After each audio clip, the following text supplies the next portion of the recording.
maswerte at masagana raw para sa pagnenegosyo ang taong 2011, mga astrologer. Ano-anong negosyo naman kaya ang papatok ngayong taon? Alamin sa pagtutok ni Bernadette Reyes. Bukod sa pagiging full-time na empleyado, negosyante rin si Ken Enda. Pinasok niya ang food court business nitong 2010. Pandagdag kita sa kanyang buwan ng sweldo bilang ahente. Minsan naman wala naman akong ibang ginagawa sa extra time ko. Instead of doing stupid things, kailangan na lang siguro business na lang. Stir-fried noodles, scramble at siomai ang ilan sa mga nausong food court business ngayong 2011. Pagkain pa rin daw ang isa sa mga papatok na negosyo ayon sa Philippine Chamber of Commerce and Industry. Bukod kasi sa pangunahing pangangailangan ng pagkain, lumalaki rin ang populasyon ng Pilipinas. Pati iba't ibang klase ng inumin, papatok din daw lalo na sa summer.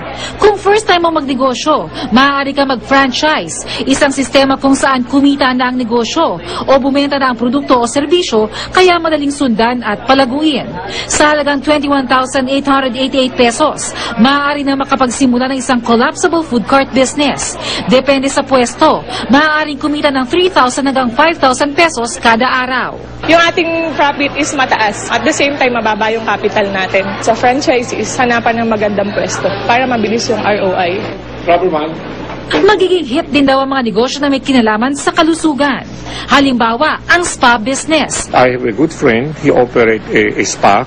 The first 2 years, nahihirapan siya. Ngayon, when people go there, they have to fall in line. Because people believe that it really help the circulation of the body. And since most people are health conscious.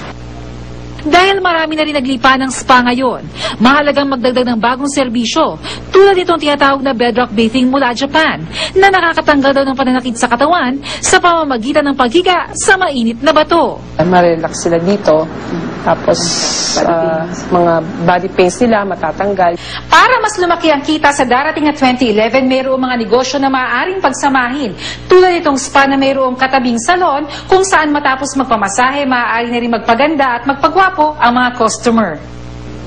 Tandaan lang na hindi lahat ng negosyo agad kikita.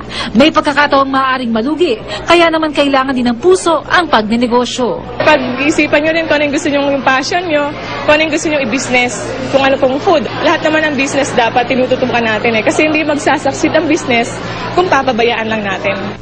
Bernadette Reyes, Nakatutok, 24.